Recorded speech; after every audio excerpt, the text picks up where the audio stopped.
Mari kita berdoa.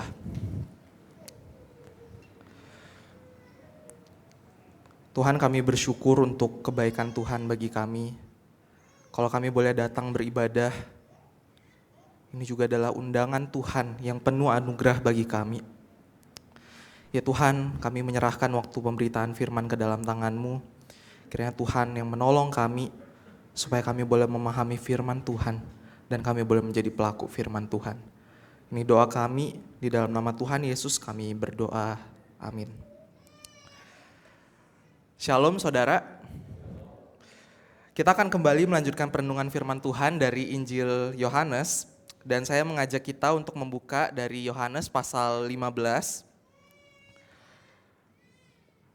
Yohanes pasal 15 ayat yang ke-18 sampai pasal yang ke-16 ayat yang ketiga.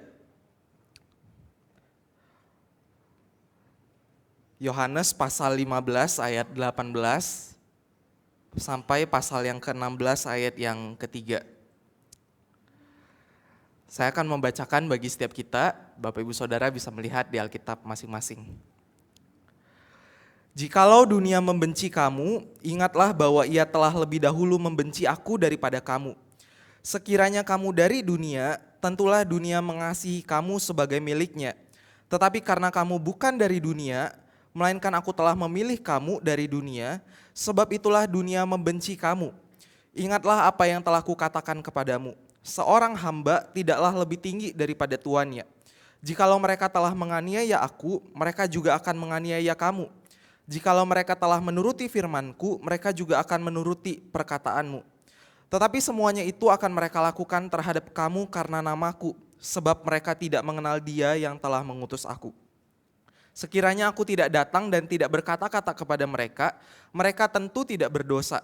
Namun sekarang mereka tidak mempunyai dalih bagi dosa mereka. Siapa yang membenci aku, ia membenci juga Bapa-Ku. Seandainya aku tidak melakukan di tengah-tengah mereka pekerjaan-pekerjaan yang tidak pernah dilakukan orang lain, mereka tentu tidak berdosa. Namun sekarang, walaupun mereka telah melihat semuanya itu, mereka membenci baik aku maupun Bapa-Ku. Tetapi demikianlah supaya digenapi firman yang tertulis dalam kitab Taurat mereka. Mereka membenci aku tanpa alasan. Ketika penolong yang akan kuutus kepadamu dari Bapa datang, yaitu roh kebenaran yang keluar dari Bapa, ia akan bersaksi tentang aku.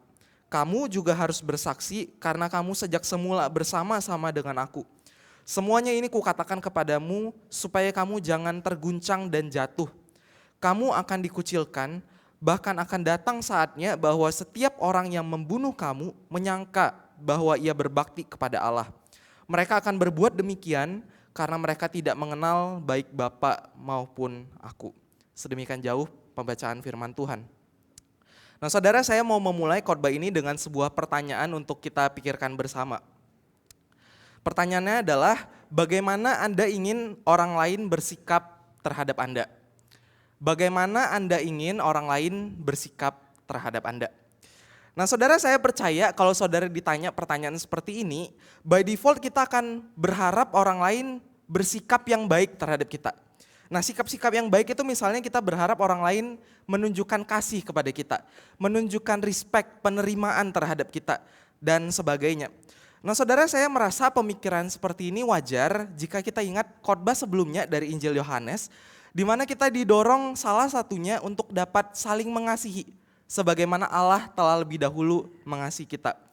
Nah saudara, saya percaya juga kita dan para murid yang mendengarkan Tuhan Yesus, tentu kita akan berharap kalau kita sudah mengasihi orang lain, seharusnya orang lain juga mengasihi kita.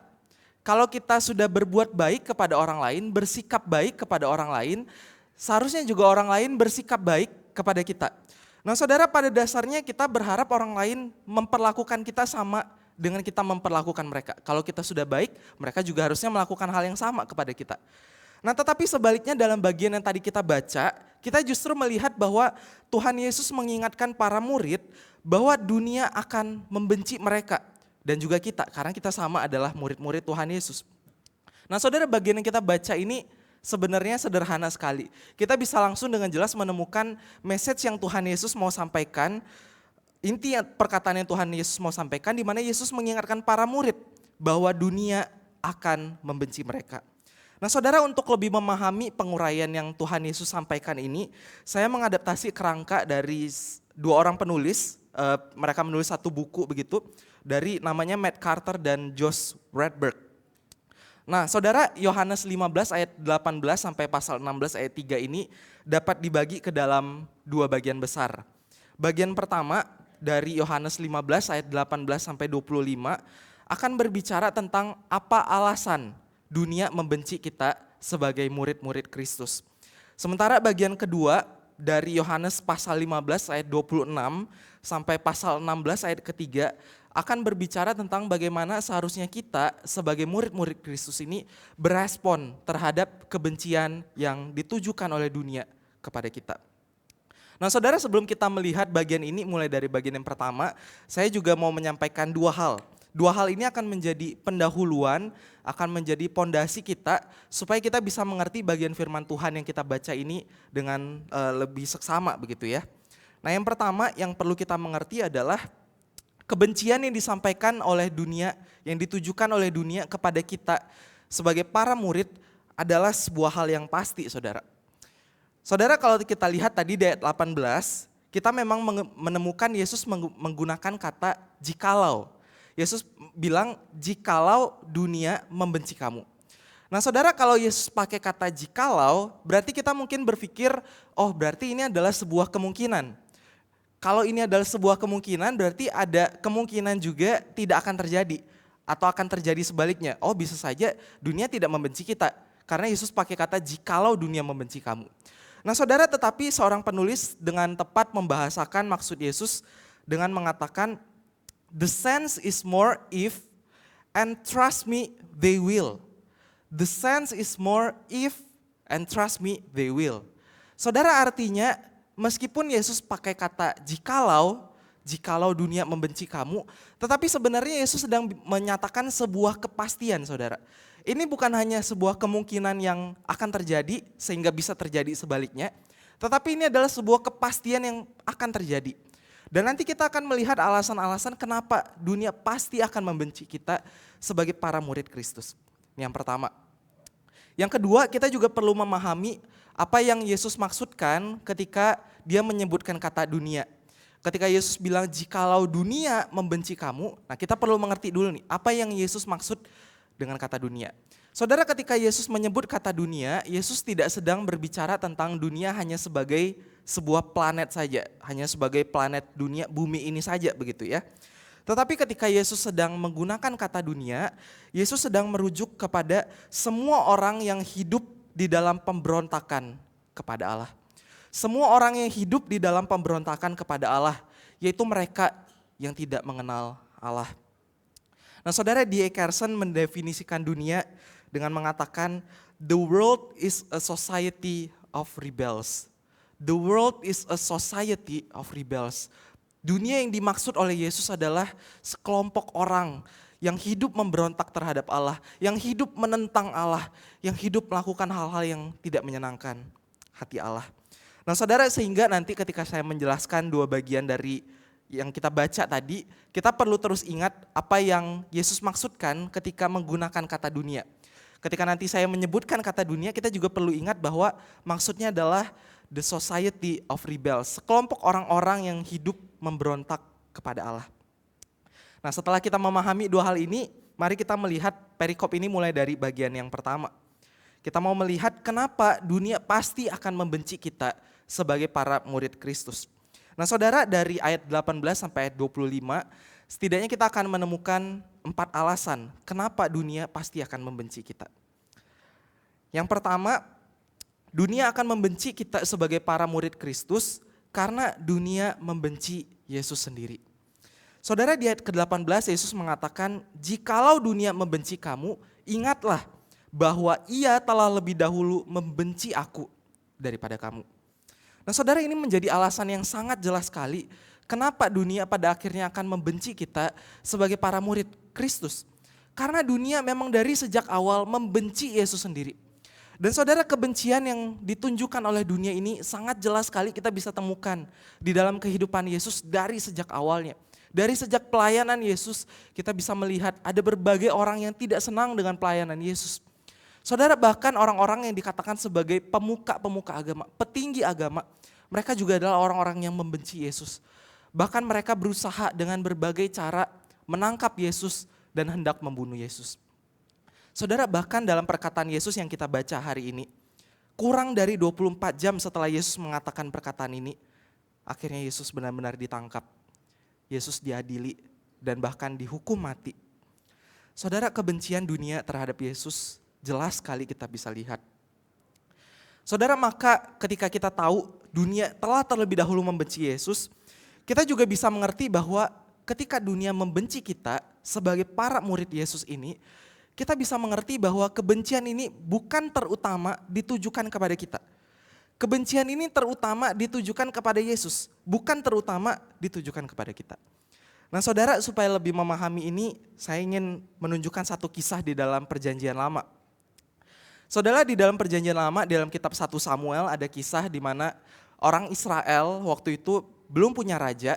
Mereka datang kepada Samuel, bukan saya, tapi kepada Samuel waktu itu begitu ya. Yang merupakan hakim dan pemimpin mereka waktu itu. Nah saudara, orang Israel melihat bangsa-bangsa lain punya raja dan mereka datang ke Samuel. Mereka bilang sama Samuel bahwa mereka mau juga punya raja sama kayak bangsa-bangsa lain. Nah saudara, diceritakan bahwa Samuel ini merasa tertolak karena permintaan dari Israel tersebut. Tetapi akhirnya Samuel tetap datang kepada Allah dan Samuel menyampaikan permohonan orang Israel kepada Allah. Nah saudara, tetapi Allah kemudian mengingatkan Samuel. Allah berkata, bukan engkau yang mereka tolak, tetapi akulah yang mereka tolak. Supaya aku tidak lagi menjadi raja atas mereka. Saudara, hal yang sama juga berlaku pada kita hari ini. Saudara, jika dunia membenci kita, kita perlu ingat kebencian ini terutama ditujukan kepada Yesus. Bukan kita yang pertama-tama ditolak oleh dunia, tetapi Allah, Tuhan Yesus yang ditolak oleh dunia. Ini alasan yang pertama. Yang kedua, kenapa dunia pasti akan membenci kita adalah karena Yesus telah memilih kita dari dunia. Saudara, di ayat 19 Yesus melanjutkan dengan berkata, karena kamu bukan dari dunia, melainkan aku telah memilih kamu dari dunia. Sebab itulah dunia membenci kamu. Nah saudara, dengan kata lain, dunia akan membenci kita karena kita bukan lagi bagian dari dunia. Sekarang kita bukan lagi bagian dari dunia, tetapi Allah telah memilih kita menjadi bagian dari Allah. Nah saudara, bukan hanya kita sekarang bukan lagi bagian dari dunia, tetapi ketika kita menjadi bagian dari Allah, maka kita juga akan menjadi oposisi dari dunia. Kita akan menjadi lawan dari dunia. Saudara, karena kita tidak bisa menerima panggilan Allah dan di saat yang sama juga hidup sama seperti dunia. Kita tidak bisa menerima panggilan Allah dan di saat yang sama kita masih tetap hidup seperti dunia. Saudara, tujuan panggilan Allah bagi kita adalah kita hidup berbeda dari dunia. Sehingga ketika kita hidup berbeda dari dunia, orang-orang bisa melihat terang Injil semakin bersinar lewat kehidupan kita yang berbeda dari dunia. Nah saudara, dunia jelas tidak akan suka ketika kita yang dulunya bagian dari mereka, sekarang bukan lagi bagian dari mereka, dan bahkan kita hidup bagi Allah, dan bahkan kita menunjukkan terang Injil itu yang bersinar. Saudara, dunia pasti tidak akan suka. Nah saudara, untuk memahami ini, saya ingat saya waktu di masa sekolah saya dulu ya. Saudara, di masa SMA saya, Bapak Ibu yang sudah lulus SMA juga pernah sekolah gitu ya, juga mungkin bisa relate begitu dengan cerita saya. Saudara, di masa SMA dulu saya itu punya kelompok gitu ya, punya geng begitu, yang kemana-mana kami selalu bareng-bareng begitu. Kami selalu menghabiskan waktu bersama, jadi kalau ada jam kosong gitu ya, kalau ada jam kosong yang biasa paling disenengin gitu sama anak-anak sekolah, kami pasti selalu bareng-bareng, kami selalu ketawa bersama, ngobrol bersama, kami juga menghabiskan makan siang biasa bersama-sama, kemana-mana kami selalu bersama saudara. Sehingga ada orang-orang yang merasa kami kelompok yang sangat eksklusif sekali begitu, kesannya gak mau bergaul dengan kelompok yang lain.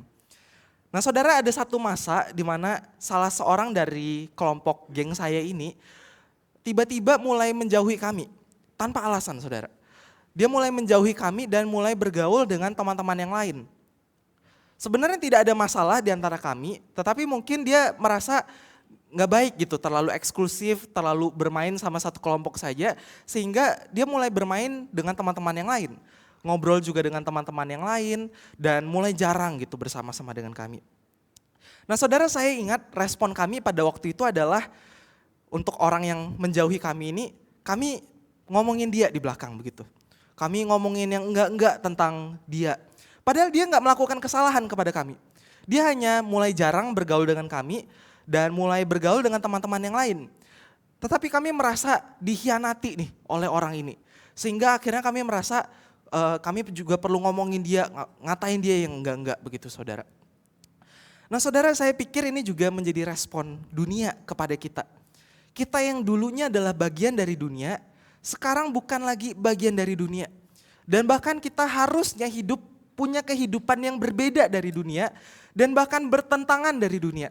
Nah saudara, dunia pasti tidak akan senang. Dan dunia pasti akan menunjukkan kebencian kepada kita. Ini alasan yang kedua. Saudara, alasan ketiga kenapa dunia pasti membenci kita, karena dunia tidak mengenal Allah. Di ayat ke-21 Yesus mengatakan, semuanya itu akan mereka lakukan terhadap kamu karena namaku. Sebab mereka tidak mengenal Dia yang telah mengutus aku. Nah saudara, tadi di awal saya bertanya bagaimana kita berharap orang lain bersikap kepada kita. Dan sekali lagi tentu secara natur kita berharap orang lain bersikap yang baik kepada kita. Menunjukkan kasih kepada kita, penerimaan, respect dan lain sebagainya. Nah saudara, dan sangat mungkin juga kita juga mengharapkan dunia melakukan yang sama kepada kita. Mengasihi kita, menerima kita, tidak menolak kita. Sehingga sangat mungkin sekali kita akan kaget ketika kita tahu ternyata yang dunia berikan kepada kita justru adalah sebaliknya. Bukan kasih, tetapi justru adalah kebencian. Saudara, maka Yesus mengingatkan para murid untuk gak perlu terlalu kaget dengan respon dunia ini kepada kita. Untuk respon kebencian yang ditunjukkan oleh dunia ini kepada kita. Saudara, kalau kita terlalu kaget dengan respon kebencian dunia, dengan penolakan dunia kepada kita sebagai para murid Kristus, saudara, mungkin kita secara tidak sadar lupa bahwa dunia kita adalah dunia yang sudah jatuh ke dalam dosa. Saudara, dunia kita adalah dunia yang sudah hancur, dunia yang berantakan. Dunia yang jatuh ke dalam dosa, dunia yang tidak mengenal Allah, dan dunia yang hidup memberontak kepada Allah. Saudara, sehingga kita tidak perlu terlalu kaget kalau dunia membenci kita. Karena dunia kita adalah dunia yang tidak mengenal Allah, dunia yang memberontak kepada Allah. Ini yang ketiga. Alasan terakhir, alasan keempat kenapa dunia pasti akan membenci kita sebagai para murid Kristus adalah karena Yesus menyatakan kesalahan dan dosa dunia.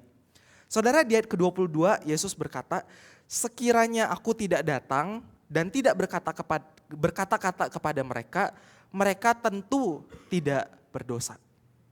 Nah saudara, kita perlu memahami perkataan Yesus ini. Mungkin kita berpikir begitu ya, oh Yesus bilang kalau aku tidak datang, dunia tidak berdosa. Apakah itu artinya kalau Yesus tidak pernah lahir ke dalam dunia, dunia tidak pernah berdosa, kita sama sekali tidak berdosa? Saudara, bukan itu yang Yesus maksud. Ketika Yesus mengatakan ini, sebenarnya Yesus sedang bermaksud bahwa kedatangannya itu membuat kesalahan dan dosa dunia terlihat semakin jelas. Saudara, kalaupun Yesus tidak datang, dunia tetap berdosa, kita tetap berdosa. Tetapi kedatangan Yesus, apa yang Yesus lakukan di dalam dunia, menyatakan dengan semakin jelas kesalahan dunia, dosa-dosa dunia terlihat dan terekspos semakin jelas. Nah tetapi kita mungkin perlu bertanya lewat bagian ini begitu ya, apa kaitannya sama kita? Bukankah yang menyatakan kesalahan dunia adalah Yesus? Di bagian ini Yesus bilang aku melakukan dan akhirnya dunia berdosa. Nah saudara, apa kaitannya dengan kita? Saudara, ketika kita dipanggil Allah menjadi hambanya, maka relasi kita dengan Allah pada akhirnya akan membuat kita juga melakukan hal yang sama dengan Allah. Kita juga akan menyatakan kebenaran. Kita juga akan hidup berbeda. Kita akan menyatakan nilai-nilai yang bertentangan dengan nilai-nilai yang dipunya sama dunia. Saudara, kita akan punya hidup yang berbeda. Sehingga kehidupan kita yang berbeda ini, kehidupan kita yang juga menyatakan dengan jelas kesalahan dan dosa dunia ini, juga akan membuat dunia semakin membenci kita. Saudara, dunia membenci Yesus karena menyatakan kesalahannya. Dan dunia juga akan membenci kita ketika kita melakukan hal yang sama. Karena kita sudah menjadi bagian dari Allah. Saudara, maka dari bagian pertama kita menemukan 4 alasan kenapa dunia pasti membenci kita. Karena dunia membenci Yesus, karena Yesus telah memilih kita dari dunia, karena dunia tidak mengenal Allah, dan karena Yesus menyatakan kesalahan dunia. Dan di bagian pertama kita juga menemukan bahwa kebencian dari dunia adalah hal yang pasti kita terima. Nah saudara, sampai sini mari kita mengambil waktu untuk merenungkan bagian yang pertama ini. Saudara, kalau kebencian dan penolakan dari dunia masih sangat asing bagi kita hari ini. Tidak pernah kita rasakan. Bahkan mungkin kita merasa kaget dengan firman Tuhan yang kita dengarkan hari ini, bahwa dunia akan membenci kita. Saudara, mungkin kalimat dari Matt Carter ini juga akan mengingatkan kita. Many professing Christians never experience any hatred from the world because they don't serve Jesus. Saudara, jika kebencian dari dunia itu masih sangat asing bagi kita. Penolakan dari dunia tidak pernah kita rasakan. Kita hidup aman-aman saja, kita hidup nyaman-nyaman saja di dalam dunia ini. Saudara, maka mungkin kita belum sungguh-sungguh hidup bagi Kristus. Karena kalau kita hidup sungguh-sungguh bagi Kristus, kita menjadi murid Yesus yang sungguh menyatakan kebenaran, menyatakan Kristus. Saudara, pasti akan ada penolakan. Saudara, pasti akan ada kebencian yang ditujukan oleh dunia kepada kita. Saudara, ini bagian yang pertama. Sekarang mari kita masuk ke dalam bagian yang kedua dari khotbah ini. Dan kita melihat 2 hal yang akan menjadi respon kita terhadap kebencian dari dunia. Saudara, hal yang pertama yang perlu kita lakukan meresponi kebencian dari dunia adalah dengan tidak berhenti bersaksi tentang Yesus. Di ayat ke-27 Yesus mengatakan, kamu juga harus bersaksi karena kamu sejak semula bersama-sama dengan aku. Nah saudara, sangat mungkin kebencian dan penolakan yang ditujukan oleh dunia ini membuat kita akhirnya berhenti bersaksi tentang Kristus. Sangat mungkin sekali kebencian dan penolakan dunia ini akhirnya membuat kita mengkompromikan kebenaran. Akhirnya membuat kita membuat kebenaran itu lebih bisa diterima oleh dunia. Kita hidup sama seperti dunia, sekalipun kita bilang kita adalah murid-murid Kristus. Saudara, supaya kita bisa diterima oleh dunia, sangat mungkin kita mengkompromikan kebenaran. Kita akhirnya tidak lagi hidup sungguh-sungguh bagi Allah. Saudara, maka di ayat sebelumnya Yesus berkata, ketika penolong yang akan kuutus datang, ia akan bersaksi tentang aku. Saudara, Yesus menjanjikan penolong bagi kita. Roh Kudus yang datang, yang tinggal di hati kita. Saudara, kita akan melihat janji ini dengan lebih jelas di minggu yang akan datang. Tetapi sekarang kita melihat sedikit janji ini, Roh Kudus akan datang. Roh Kudus memimpin kita supaya kita bisa hidup bagi Allah. Roh Kudus memimpin kita supaya kita bisa menyatakan kebenaran. Roh Kudus juga akan bersaksi bersama-sama dengan kita. Di tengah penolakan, di tengah kebencian yang ditujukan oleh dunia, Roh Kudus akan menolong kita untuk dapat berdiri teguh, menyaksikan Kristus. Saudara, maka jangan berhenti bersaksi tentang Yesus. Yang kedua yang kita perlu lakukan untuk meresponi kebencian dunia, penolakan dari dunia, adalah jangan terguncang dan jangan jatuh. Dan saudara, kita bisa menemukan bagian ini, Yesus katakan sendiri di dalam pasal 6 ayat yang pertama. Yesus berkata, jangan terguncang dan jangan jatuh. Dan mungkin kita bingung apa yang Yesus maksudkan tentang jangan terguncang dan jatuh. Saudara, Matt Carter kembali memberikan penjelasan yang saya pikir bisa menolong kita untuk memahami apa yang dimaksudkan tentang jangan terguncang dan jatuh. Saudara, dia menjelaskan dengan memberikan pertanyaan. Bahaya apa yang paling besar, yang paling mungkin kita terima di tengah penolakan, kebencian, dan penganiayaan? Apakah luka? Apakah kematian? Saudara, justru bahaya yang paling besar adalah terguncang dan jatuh.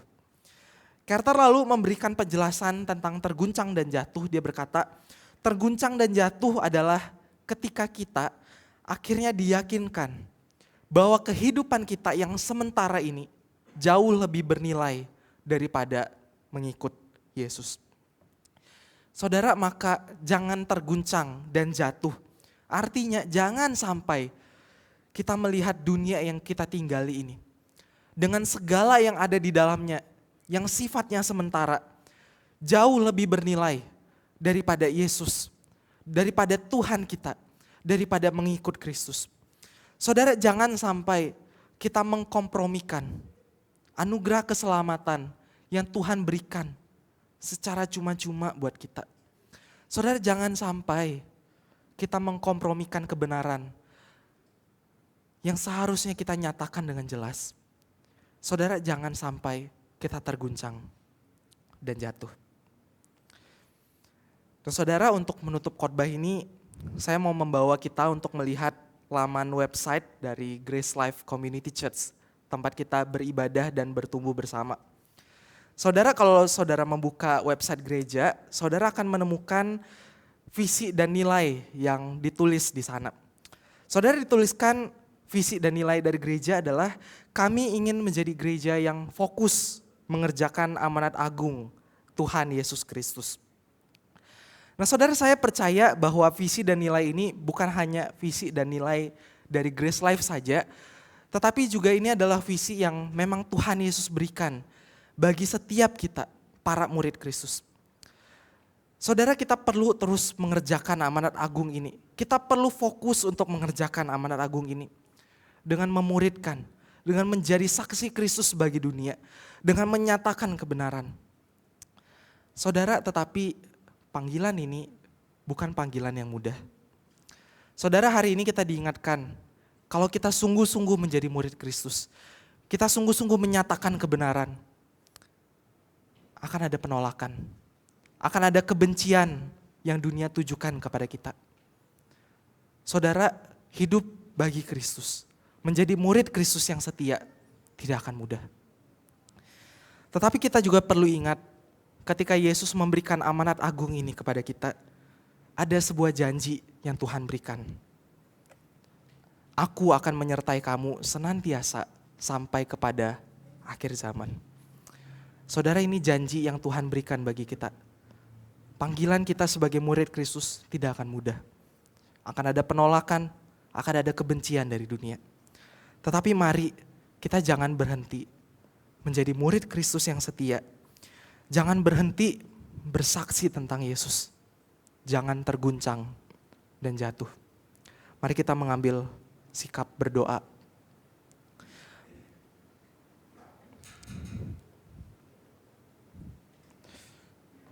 Mari kita merenungkan firman Tuhan ini dengan 2 reflection questions.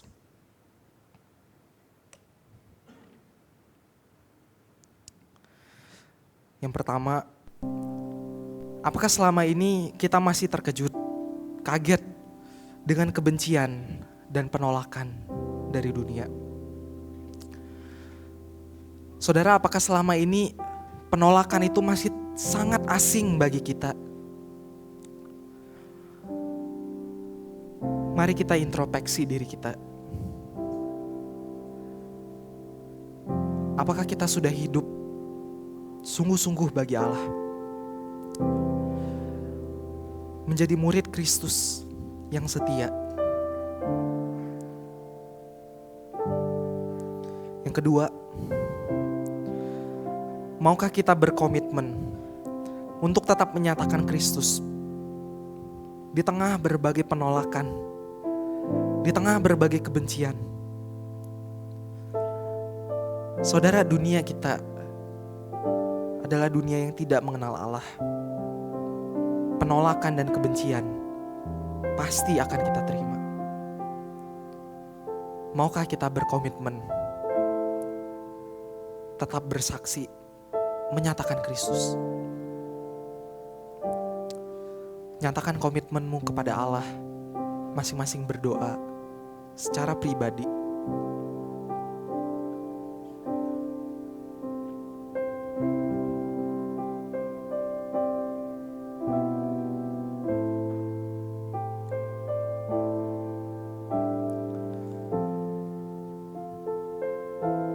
Tuhan, kami datang kepadamu. Tuhan, kami mohon ampun.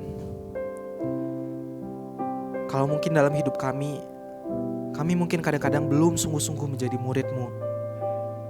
Kami kadang-kadang mengkompromikan kebenaran supaya kami lebih bisa diterima oleh dunia. Tuhan, ampuni kami. Tolong kami Tuhan, sungguh-sungguh hidup bagi-Mu. Dan Tuhan, tolong kami untuk tetap berdiri teguh sekalipun akan ada berbagai penolakan, kebencian dari dunia ini. Terima kasih Tuhan. Kami berdoa dalam nama Tuhan Yesus. Amin.